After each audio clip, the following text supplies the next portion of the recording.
org, and take your browser over to supertalktv.com. You'll see I'm not alone today. I have with me artist, singer, songwriter Kyle Graves. He's also a student at the University of Southern Miss, to the top. Go Eagles. That's right. So you're busy and you got a lot going for you, but it's exciting to get you here, so welcome. Well, thank you very much for having me. I'm really happy to be here. I feel like some are going to know, if they don't know your name, they're going to know your band, which is Four-Way Stop. Yes. Correct? That's right. So did the band come first, or just the sort of like solo music career first and then the band? Which came first? Definitely the band. I met those guys in community college, and we performed with a stage group there. And we just decided, hey, I think we sound kind of decent together. Why don't we just kind of start doing our own thing? And, it just kind of went from there. I would say went from there. You just won the 2021 Josie Music Award for Rock Group Song of the Year with Four-Way Stop. So that had to be a pretty pivotal moment for the boys. Oh my gosh, it was unreal. I remember sitting there as they called our names across the speakers. I didn't even realize it had happened, and my fiance was just like, hit me. She's like, go up there. It's your name. I know. Yeah. You won. That's right. Which I think, that's got to be a sort of a surreal moment. Absolutely. So if someone hadn't heard of Four-Way Stop or of your music, how would you at least describe the group's music? So the best way to describe it would be classically soaked. So interesting. You're going to have to dive into that. So we all have different musical influences, but they all kind of have that classic theme to it. We all love Led Zeppelin. We all love The Doors. We all, but then these other guys bring different things to the table, and while it's all classically themed, classically soaked, we also have our own identity, and we try to make sure that our identity comes out but kind of maintains that really great classic sound that we grew up on. You grew up, I would think, with some musical influence because you started playing the guitar at the age of 13, or was that your introduction to music? Well, my parents were pretty great about keeping something playing. We did travel ball when we were younger, and my parents would always put on a good CD, or we'd always listen to rock and roll a good bit. And I think that kind of laid the foundation. Mm-hmm. And then my brother gifted me a guitar for Christmas. And it just, nice brother. I know. Great, right? Shout out, Reed. And it just kind of, I don't know. I never thought before, I'll be a guitar player. However, my grandma would always say, what do you want to be when you grow up? You want to be a doctor? You want to be a lawyer? And I was like, no, I want to be a rock star. And I don't know, just... Have you ever asked your brother Reed what inspired him or triggered him to get you a guitar for Christmas, you said? Yeah. I didn't. I was just so surprised that he had given it to me, but at the same time... Maybe he won it, and he just didn't know what to do with it. His high school teacher at the time, I don't know. He's always such a good gift giver. So I'd typically just say, you know what, this is a really good gift. I'm just going to let... He probably saw something in you that led him to feel like you would take that up. Did you get lessons, Kyle, for guitar, or did you self-teach? I self-taught. I went to the University of YouTube, and, just kind of... It's a great place. Yeah. I don't know, I basically just learned a lot of the basics and got my foundation there, and then you just naturally progress, and then, I don't know, it was YouTube and just listening to great music just kind of helped that out. Talking about your family, Kyle, you grew up in J.S., Mississippi. That's right. Correct? Yeah. And where you formed your band, Four-Way Stop, was at Copiah King Community College. That's right.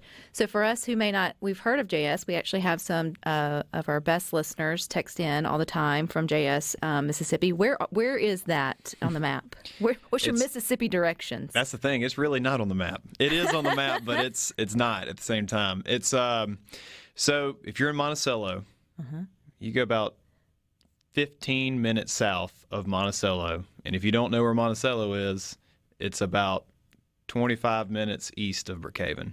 Gotcha. But I've been through Monticello. Yeah, but... it's south of Monticello, and it's a collection of trees, pastures. It's a beautiful place, but it's definitely home. It's definitely home. So I would assume maybe a lot of your influence also came from your surroundings, because I was listening to your debut solo album earlier, and I felt like it's that calming. And now that you describe your home, Kyle, I feel like you could be sitting in a field or sitting outside, taking in nature, sort of relaxing. And I love the cool part of it is your album's actually acoustic and folk. You don't sing very the whole thing's not singing. You play a whole lot, which to me is like refreshing. But it also takes a different type of talent just to be confident enough in your guitar playing or your music to like not put words to it. Well, I've always kind of considered myself a guitarist that happens to sing. I don't think that my voice is bad, but I don't think that it's it's not bad. Well, thank you. I definitely think that if I was going to say, if somebody gave me a ticket like, here you go to America's Got Talent, I would play the guitar way before I sang. And has anybody ever done that? What's that? Like go to America's Got Talent and just play the guitar. You should try it. Hey, look, if they'll take me, I'll try it. We'll arrange that. Okay. We'll figure that out. I think, but you bring up a good point, because usually you feel like you need the combination, unless it's a band, and then you can be a part of a band. That's and then your musical talents, your instrumental talents can sort of stick out. That's but right. Look, if you can captivate me with just your instrumentals, like to me, that's a whole nother level of talent because either one or the other, you're either going to be absorbed in the actual lyrics or the sound, and sometimes you get the triple threat. Yeah. But there's something special about just music that you enjoy, right? Yeah, because I don't know. Music is just... Because that would be classical, right? Like classical music, for the most part, doesn't have words to it. Am I wrong? Right. Like Beethoven didn't have lyrics, did he? Maybe some obscure ones there. I don't know. I feel like this is a Rado question. I feel like I'm backing myself into They did have opera back then. That's true, yeah. But his original, I mean, when you hear, if you get on Pandora, Spotify, whatever it may be, and you hit classical, you'll get just music. More times than not, yes. Right? Like, I mean, obviously they play it for the opera, and then obviously that kind of music is used in soundtracks and for, other things going on to display movement. But yeah, I mean, it's still, you don't hear as much of folks just looking to do an album that's not both. Did you feel encouraged to do both or inspired to do both, or did you feel like you had to do both? That was a really weird question. But did I feel inspired to sing and play? Uh-huh. Well,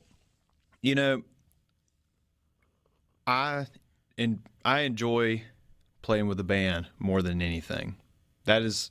Are you the singer of Four Way Stop, or do you all sing? I'm just one of the singers. The lead vocalist is Ryan Purser, and he does like all the really powerhouse stuff, the Led Zeppelin belting, and I'm kind of more for the Southern rock stuff, I guess.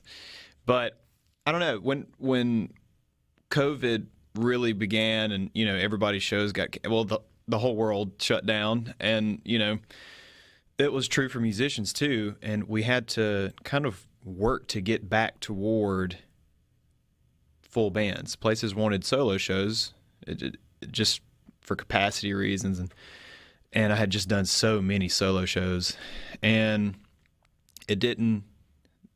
That's not my forte. I would much rather play with a band. I'd rather be a part of a machine, not the whole machine. And I just wanted to document kind of that part of my life, I guess. And I just thought it was really cool to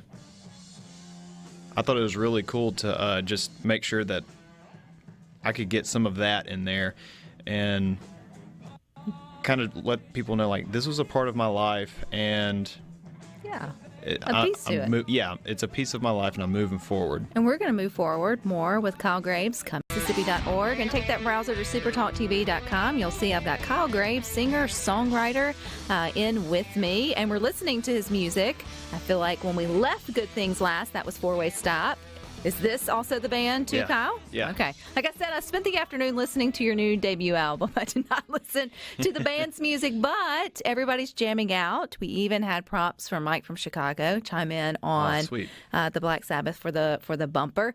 You were sharing that it kind of caught you off guard that your own music came on, which I thought was cute. Rana really rocks us here with adding in the perfect audio to the show.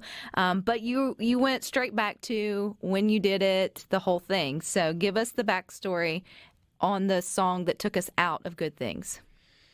Let's see. What was just playing when we No, the one before that, you said you knew it was in Brookhaven. You knew exactly. Yeah. Yeah, so that was a cover of War Pigs by Black Sabbath, and we were playing at Recess 101 in Brookhaven, Mississippi. It's just this cool place. It's more similar to a listening room than anything, and I don't know. It's a great place to kind of you can really express your own creative style there. It's a great place. And then the one coming in, what was the name of it? That was Wicked Woman. That was the one that won the award from Josie Music Awards. Pretty cool. Yeah. All right. So you were talking about COVID kind of created this, I guess, scenario where, and I never even thought about when things started coming back alive, that bands may not have been the best fit because everybody was trying to be as socially distant or thinking of space, and this sort of forced you guys to, I guess, get out of your comfort zone a little bit. But pre-COVID, you guys started out at Kabah Lincoln Community College. Yeah. Where did y'all's first little gigs get kicked off? Like on campus, around town? As Four-Way Stop, it was actually at Recess 101, and I remember talking to Teresa because I'd played in a band right before that, and I said, "Hey, there's another group that I'm playing in. We'd really like to play." She's like, "Okay, cool." And about a week or two before the show, she's like, "Hey, who do I need to advertise it as?"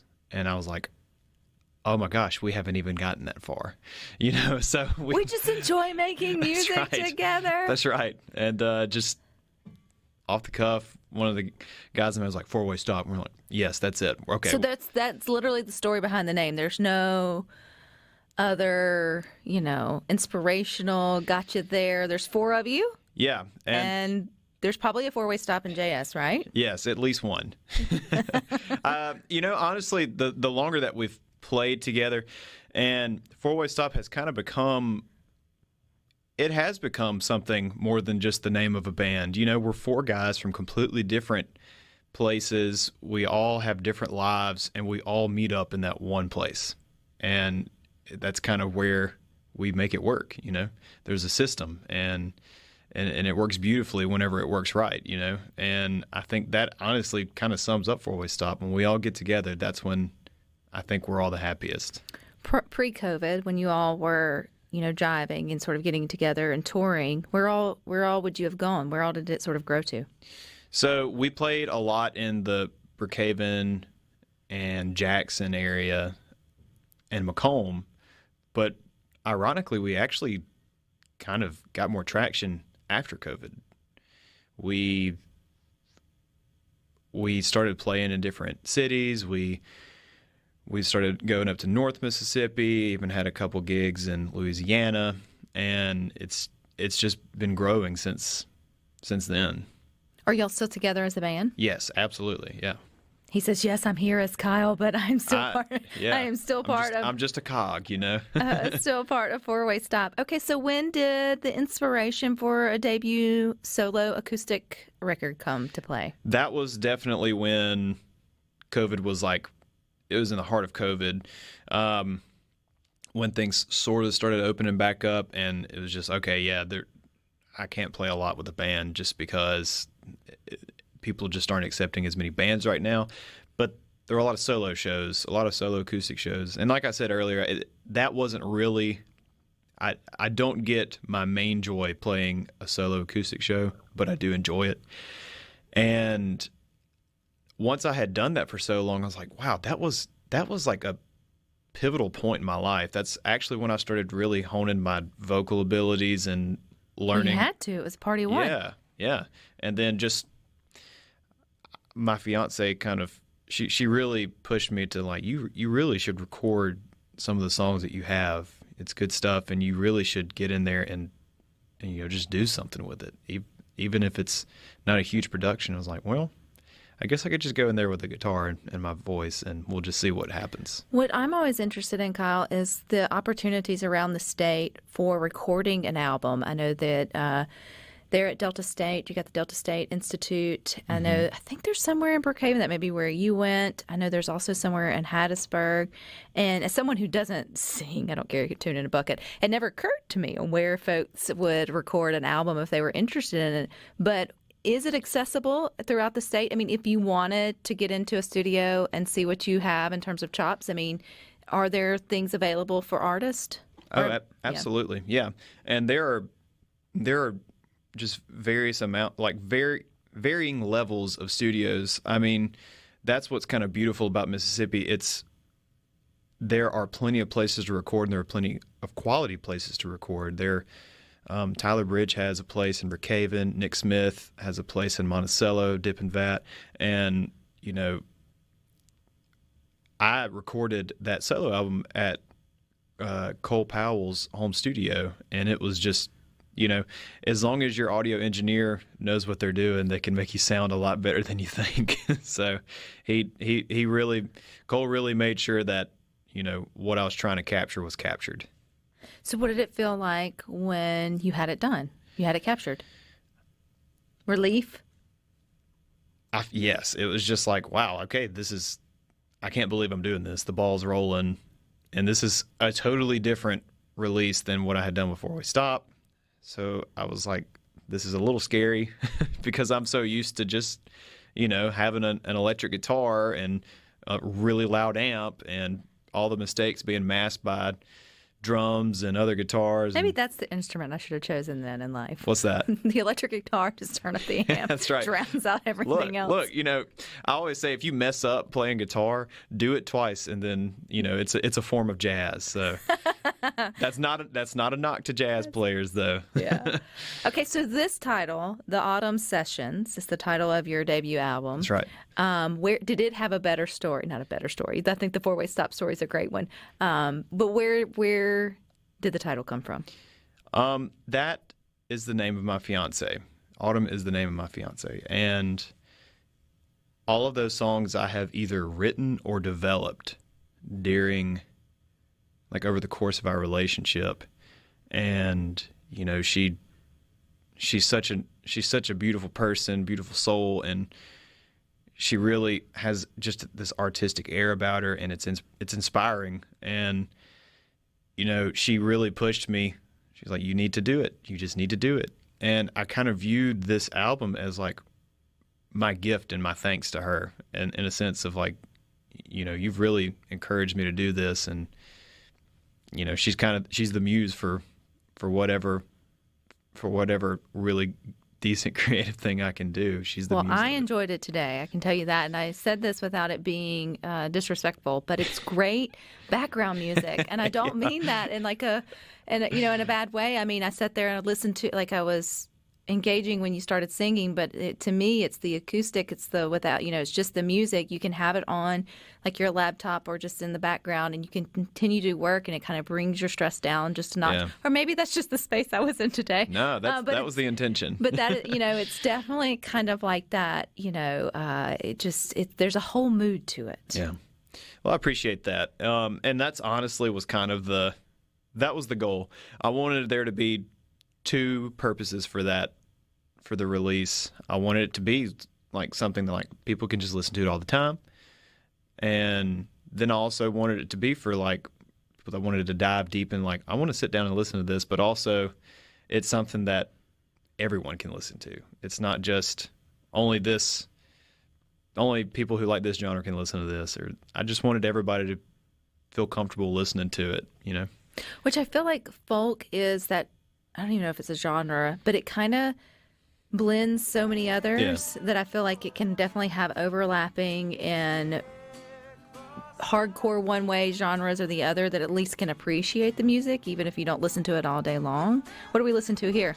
Yeah, this is Morning Song. This is Brighter, Morning Song Brighter, and it was a pretty interesting one. It is kind of something that brought the acoustic with the rock together. Well, we'll dive into the story behind that and more coming up more. We're finding out more about Kyle Graves, singer, songwriter, bandmate to Four Way Stop out of, I guess, PreCoveted. Or y'all are all from all different sort of areas. Yeah. In that way. And I was just sharing with you that I get to meet Marty Stewart tomorrow because I'll be there with Good Things from 2 to 3 live at the two museums for the World of Marty Stewart exhibit that's opening up Saturday. And you started telling me questions I needed to ask him, and I said, nope, hold up, wait, because I have been making a list of all the things that, you know, folks would love to ask Marty Stewart. And you said you told me to tell him to bring A mandolin. If I'm not mistaken, he's like quite a renowned mandolin player, isn't he? Rhino's shaking his head because that would not be Google knowledge that I would know. But, okay, explain a mandolin for us if you're like, I know that instrument, but I don't know that instrument. Okay, violin. Yes. If I'm not mistaken, it's essentially a violin with frets that you pick. You don't use a bow. I'm not entirely sure if that's completely accurate, but that's what I've been told. So... Well, we will hold your feet to the fire until I ask him tomorrow. If he looks at me crazy, I'll be like, it's not my fault. Kyle Graves is the one who sort of said it. So, but thinking about all just the great musicians too from Mississippi, Kyle, did you grow up listening to Marty and Steve Azar and all the others that came from our great state, or do you have a favorite? So I actually wasn't as familiar with those names until I was kind of getting into my teenage years, because my grandpa, we would always do this thing. We'd go to awards every once in a while at like 7 in the morning, and he put on country gold. So it'd be like, it would be like early Johnny Cash, early Elvis, things like that. So my Mississippi artist that I just really listened to a lot would probably be like B.B. King or Elvis. And that's okay. Yeah. But I've heard a lot about Steve Azar. I mean, I think what he's doing is fantastic. And Marty Robbins, I said that. Hold on. Marty Stewart. Yeah, Marty Stewart. I got him. I always get those two confused. But Marty Stewart, if I'm not mistaken, I grew up down the road from one of his like long lost cousins. Didn't we all, though? Yeah. Isn't that how Mississippi That's how Mississippi works right there. Yeah, that's right. Oh, no, I love that. But, I mean, all of that influence, and even whether you listen to it or not, I just feel like we all, with Mississippi being the birthplace of American music, were influenced it one way or another. And your solo album is folk, or at least that's how you describe it. Where did that come in? I mean, as the Four-Way Stop, because we were hearing Black Sabbath, and then we were hearing other cover bands, it feels like the folk part, is a left turn from your Four-Way Stop. Yeah. But then again, I guess it all can sort of mix and mingle together. So where did your love of folk music come from? Well, my fiance really opened me up to a lot of new music. Once I started dating her, I was just head over heels with just straight rock and roll. And then she's like, hey, there are other things. And I was like, are there really? And she would introduce me to a lot. But I had a little background on folk. I would listen to a lot of Crosby, Stills, and Nash. I would listen to a lot of the folkier side of Led Zeppelin, which is kind of, in my opinion, I don't know, I listen to that a lot more now. But folk really started whenever I was dating Autumn, and she introduced me to a lot of really great artists. And I was like, whoa, I love how that sounds. I wanted to see if I can do something like that. Do you ever think that would bleed over into what you guys do with Four-Way Stop? Yeah, we've actually been trying to write some, kind of have a little more diversity in the music. We're going to keep going on with the rock and roll, but there are some things that we want to add in that kind of has just a slightly different element. It's not a total departure, but just kind of bring something different to the table. And I think that's what we have to do as artists, is stay true to our sound while experimenting at the same time. Well, I think you definitely are allowed to do that. I mean, it's your art. I mean, you have all kinds of crossover artists now. I think your listener is more open to you exploring other things as an Yeah. artist now more than maybe several decades ago. And even Yeah. then, I mean, there were some that definitely were able to do that. It's crazy all that you've accomplished, Kyle, by the age of 21. Right, like I was 21 at Southern Miss one time. I wasn't doing this great. I was hanging out. I was hanging. I think I'd met my husband by then. Yeah. Yeah. So, what does the future look like? I mean, what are you studying right now at Southern Miss? I know you're near graduation. Yeah. Interdisciplinary studies, and I have a double minor in marketing and Spanish, and I'm graduating next Friday, which is kind of crazy. Which is crazy. And you mentioned that maybe you would go back to grad school. How are you going to balance it all? I have no idea. I don't know how I balanced it these past 4 years, but it happened by the grace of God. And if I go to grad school, I'll figure it out. If I get accepted, I'll figure it out. You'll figure it out and continue. Obviously, I hope to sing, write, Absolutely. and perform. Absolutely. In that way. You're obviously doing something well over on social media. So where you have 50,000 TikTok viewers or subscribers. I'm not sure how the TikTok world works, but it's the up and coming thing that you 21-year-olds enjoy doing. So how is the world? I mean, I know that's another for artists, especially during COVID. I mean, social media was a great way for you guys to continue to get your talents out there. Is that when that kind of grew for you, or is it just sort of a natural platform to gravitate towards? No, it was definitely during COVID because I do enjoy social media, but I don't like it in the sense of this is about to be my job. Now, from the creative side of things, I kind of enjoy seeing like the numbers that go with analytics, and I enjoy that. But I'm really bad at creating content like consecutively. I'll just go through like a huge spurt and then I'm like, ooh, I got a lot of stuff I got to do. And then I'll forget about it. And then, I got to catch up. So it did not come naturally to me. I really had to work at consecutively posting and creating a brand, I had to work at that. And I feel like, at least now, with social media, you do have the opportunity for more artists to get their talents in front of folks that Absolutely. you used to wouldn't be able to. Yeah. I mean, you mentioned Four-Way Stop, and you guys would go to the open mic nights and book gigs, and then you have a limited number of folks who can see or hear you. Yeah. Where you post something online, people like it, they start sharing it. All of a sudden, you've stood in front of Madison Square Garden, sold out all collectively, That's right? right. Like, That's right. I mean, it's hard to, and they didn't even have to pay to That's right. necessarily show up to choose to see you. So I know that can be a gateway, but it can also be a hindrance too. It's a battle with social media for sure. There's a balance for sure. Social media has a lot of really great opportunities for artists, and I encourage every artist to get on social media because I don't know why, but I feel like a lot of us are kind of afraid of it in some ways. But I think that at the end of the day, just taking that plunge and just doing it, I think it is more rewarding than not. Well, if we are on social media not singing, you won't catch me on there doing that. Where can we find you, Kyle? So my social media. Mm-hmm. So you can find me on Instagram, Kyle Graves _. You can find me on Facebook, Kyle Graves, and TikTok, Kyle.Graves. I tried to get them all to be consistent, but some of those handles had been taken already, so I had to have a little... Try having the name Rebecca Turner. There you go. There's a million of us out there. So you do have to get creative. If we want your album, the Autumn Sessions, where do we find it? You can find it on all streaming platforms. It's on Apple Music. It's on Spotify, Amazon Music. If you've got a streaming platform, you can find me there. And how important is it, Kyle, and I asked Cole this last time he was with us too here on Good Things, to support your indie artists by purchasing their music?